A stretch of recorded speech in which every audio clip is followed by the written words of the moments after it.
আল্লাহ রাব্বুল আলামিন এই রমাদান মাসে লাইলাতুল কদর এই রাত্রে কোরআন নাজিল করেছেন। এই জন্য রমাদানের এত দাম আল্লাহ রাব্বুল আলামিন বাড়িয়ে দিয়েছেন। কোরআনের সংস্পর্শে যারা আসবে আল্লাহ রাব্বুল আলামিন তাদের দাম বাড়িয়ে দেবে। দেখেন, সাধারণভাবে একটি কাঠের রেহেল কাঠের উপরে রেখে আমরা কোরআনটা খুলে পড়ি, কোরআনটা রেখে পড়ি। এই কাঠের রেহেলে যদি একটু পা লাগে অথবা হাতের থেকে যদি পড়ে যায়, সাথে সাথে চুম্বন করা শুরু করি, সালাম করা শুরু করি। এই সম্মান কি কাঠের সম্মান নাকি রেহেলে আল্লাহর কোরআনের সম্মান? কথা বলেন না কেন? এই সম্মান কি কাঠের সম্মান নাকি আল্লাহর কোরআনের সম্মান? আরো জোরে বলেন কিসের সম্মান? আর একটু জোরে বলেন কিসের সম্মান? আল্লাহর কোরআনের জন্য সামান্য কাঠের রেহেল কাঠের দাম আল্লাহ রাব্বুল আলামিন বাড়ায় দিয়েছে। কোরআনের উপরে কোরআন যে আমরা জোরদান দিয়ে যে কাপড়টাকে ঢেকে রাখি, মড়িয়ে রাখি, ওই কাপড়টা যদি পড়ে যায় বা পা লাগে, সাথে সাথে সালাম করা শুরু করে দিই, সাথে সাথে চুম্বন করা শুরু করে দিই। সাধারণত আমাদের গায়ে যে কাপড় আছে, এই কাপড় যদি পড়ে যায়, পা লাগে, এই কাপড়কে আমরা সালাম করি না, চুম্বন করি না।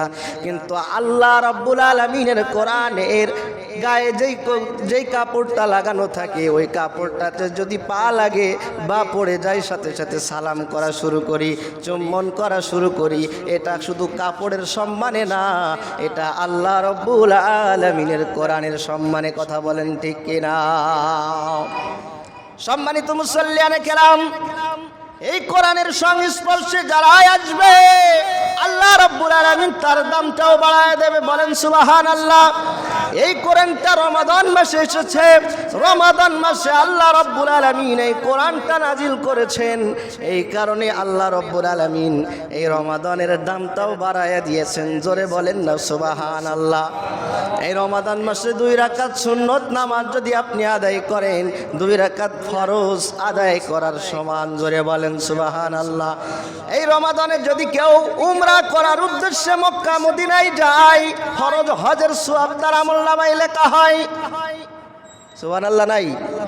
জোরে বলেন সুবহানাল্লাহ। এই রমাদানে যদি কেউ 1 টাকা এতিমের জন্য, মিসকিনের জন্য যদি কেউ দান করে, সামাজিক কাজে যদি কেউ 1 টাকা ব্যয় করে, আল্লাহ রাব্বুল আলামিন 70 থেকে 700 গুণ পর্যন্ত সওয়াব বৃদ্ধি করে দেয়। সম্মানিত মুসল্লিয়ানে কেরাম, এই লাইলাতুল কদরে কোরআন নাজিল করার জন্য আল্লাহ রাব্বুল আলামিন এই কোরআনের বরকতে রমাদান মাসে মৃত ব্যক্তিদের কবরের আযাব আল্লাহ রাব্বুল আলামিন মাফ করে দেয়। আরো জোরে বলেন না সুবহানাল্লাহ। আল্লাহ রাব্বুল আলামিন শুধু তাই করেন নাই, এই কোরআন রমাদান মাসে নাজিল করার জন্য আল্লাহ রাব্বুল আলামিন জাহান্নামের দরজাটাকে বন্ধ করে দিয়ে জান্নাতের দরজা খুলে দিয়ে আল্লাহ রাব্বুল আলামিন কবরবাসীদেরকে মাফ করেন। একটা একটা করে কবরবাসীদেরকে মাফ করেন আর জান্নাতের ভিতরে ঢোকায়া দেয়। সম্মানিত মুসল্লিয়ানে কেরাম, রমাদান আমাদের মাস থেকে বিদায় নিয়ে চলে যাচ্ছে। এই রমাদানের দাম আমরা দিতে পারলাম কিনা? কোরআনের সংস্পর্শে আমরা আসতে পারলাম কিনা? কোরআনের সংস্পর্শে আসলেই তো আমাদের দাম বাড়বে, আর না আসলে তো আমাদের দাম বাড়বে না। সম্মানিত মুসল্লিয়ানে কেরাম, দেখেন এই কোরআনের কারণে সারাদিন যারা সাহারি থেকে ইফতার পর্যন্ত পানাহার থেকে বিরত থেকে না খেয়ে রমাদানের রোজা রাখে, সিয়াম সাধনা করে, এই ব্যক্তির, রোজাদার ব্যক্তির মুখের ঘিরানো আল্লাহ রাব্বুল আলামিন মেশকে আম্মারের থেকেও বেশি দামি বানায়া দিয়েছে, শুধু কোরআনের সম্মানে। সম্মানিত মুসল্লিয়ানে কেরাম, দিলের কান লাগায়া শুনুন, এই যে রাতে কোরআনুল কারীম নাজিল হয়েছে, এই রাতটার মর্যাদা আরো আল্লাহ রাব্বুল আলামিন আরো বেশি দামি বানায়েছেন। সুবহানাল্লাহ। আল্লাহ রাব্বুল আলামিন বললেন, লাইলাতুল কদরি খায়রুম মিন আলফি শাহর। আল্লাহ রাব্বুল আলামিন বলেন, ও দুনিয়ার মানুষেরা তোমরা শোনো, যে রাত্রে আমি আল্লাহ রাব্বুল আলামিন তোমাদের মাঝে কোরআনুল কারীম নাজিল করেছি, লাইলাতুল কদর। এই রাতে যদি তোমরা আমি আল্লাহ রব্বুল আলামিনের গোলামি করতে পারো, ইবাদত করতে পারো, আমি আল্লাহর দাসত্ব করতে পারো, বান্দারা শোনো, লাইলাতুল কদরি খায়রুম মিন আলফি শাহর, হাজার হাজার বছর ইবাদত করার সওয়াব আল্লাহ আমলনামায় লিখে দেয়। সম্মানিত মুসল্লিয়ানে কেরাম, যারা এই লাইলাতুল কদরের রাত্রে জাগ্রত থাকে, যারা বিছানার দিকে এসে আল্লাহ রাব্বুল আলামিনের কুদরতি পায়ে সেজদা দেয়, যারা কোরআন তেলাওয়াতে জিকির আজকারে যারা মশগুল থাকে, আল্লাহ রাব্বুল আলামিন ওই সমস্ত বান্দাদেরকে জীবনের গুনাহ এই কদরের রাত্রে মাফ করে দেয়। সম্মানিত মুসল্লিয়ানে কেরাম, যারা ইতিকাফে থাকে, আল্লাহ রাসূল সাল্লাল্লাহু আলাইহি ওয়াসাল্লাম বলেছেন, মান ক্বালা লাইলাতুল কদরি ঈমানাও ওয়া ইহতিসাবান গুফিরা লাহু মা তাকদ্দামা মিন যামবিক। যে ব্যক্তি আল্লাহকে রাজি খুশি করার জন্য ইতিকাফে থাকলো, যে ব্যক্তি আল্লাহকে শুধুমাত্র আল্লাহকে রাজি খুশি করার জন্য ইতিকাফে থাকলো, সে ব্যক্তি যদি ঘুমায়ও থাকে, শুয়েও থাকে, বসে থাকে, আল্লাহ রাব্বুল আলামিন তার নসিবে কদরটাকে জোটায়া দেয়। আম্মা জান হযরত আয়েশা রাদিয়াল্লাহু তাআলা আনহা রাসূলের কাছে জিজ্ঞাসা করতেছেন, ইয়া রাসূলুল্লাহ, ইয়া হাবিবাল্লাহ, আমি যদি লাইলাতুল কদর পেয়ে যাই রমাদানের শেষ দশকে আল্লাহর কাছে কি করে দোয়া করব, আল্লাহর কাছে কি বলে বলে দোয়া করব? আল্লাহ রাসূল বললেন, ও আয়েশা রে, শুধু তুমি নয়, আমার গোটা উম্মতদেরকে শেখায়া দিলাম, আল্লাহুম্মা সবাই পড়ুন, আল্লাহুম্মা ইন্নাকা আফুউন কারীম তুহিব্বুল আফওয়া ফাফু আন্নী। জোরে বলেন আমিন। আল্লাহ রাব্বুল আলামিন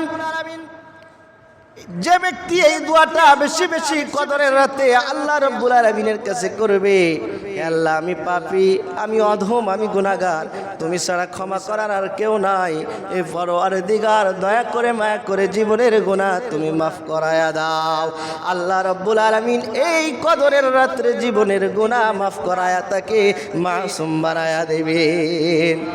আল্লাহ রাব্বুল আলামিন সূরা হাজের ভিতরে আরো বলেছেন, ইল্লা মান তাবা ওয়া আমানা ওয়া আমিলা আমালান সালিহান ফাউলাইকা ইউবাদদিলুল্লাহু সাইয়্যাতিহিম হাসানা ওয়া কানা আল্লাহু গফুরার রহিমা। একটু আওয়াজ দিয়ে আকাশ আর বাতাসকে মুখরিত করে বলেন আল্লাহু আকবার। আল্লাহ রাব্বুল আলামিন বললেন, দুনিয়ার মানুষেরা শোনো, যে ব্যক্তি কদরের রাত পেয়ে গেল, যে ব্যক্তির কপালে কদরটা জুটে গেল, ওই ব্যক্তির জীবনের গুনাহ মাফ করে আমি আল্লাহ ক্ষান্ত নই। জীবনে যত অপকর্ম করেছে, খারাপ কাজ করেছে, যত গুনাহ করেছে, যত জুলুম করেছে, আমি আল্লাহ বলে দিলাম, ওই ব্যক্তি যদি আমি আল্লাহর সাথে অংশীদার স্থাপন না করে, শিরিক না করে, আমি আল্লাহ আজকে ঘোষণা দিয়া দিলাম, ওই ব্যক্তির জীবনের গুনাহ মাফ করে দিয়ে সমস্ত গুনাহকে আমি আল্লাহ রাব্বুল আলামিন বাদদালাই বদল করে দিয়ে সওয়াবে পরিণত করে দিব। যদি অংশীদার আল্লাহর সাথে স্থাপন না করে, ইন্না শিরকা লা যুলমুন আযীম, যে ব্যক্তি আল্লাহর সাথে শিরিক করবে, যে ব্যক্তি আল্লাহর সাথে অংশীদার স্থাপন করবে, এই কদরে ওই ব্যক্তির কোনো ক্ষমা নাই, ক্ষমা নাই, যদি সে আল্লাহর সাথে একান্তভাবে তওবা না করে। সম্মানিত মুসল্লিয়ানে কেরাম, আল্লাহ রাব্বুল আলামিন আরো বললেন, যে ব্যক্তি রমাদান মাস পাইল, জীবনের গুনাহ মাফ করাইতে পারলো না, ওই ব্যক্তি ধ্বংস, ওই ব্যক্তি বিতাড়িত হয়ে যাক। আর যে ব্যক্তি আমি আল্লাহর সাথে শিরিক করলো, ওই ব্যক্তির তো কোনো মাফ নাই। আল্লাহ রাব্বুল আলামিন বললেন, ইন্নাহু মান ইউশরিক বিল্লাহি ফাকাদ হারামাল্লাহু আলাইহিল জান্নাহ ওয়া মাওয়াহুন নার وما للظالمين من أنصار।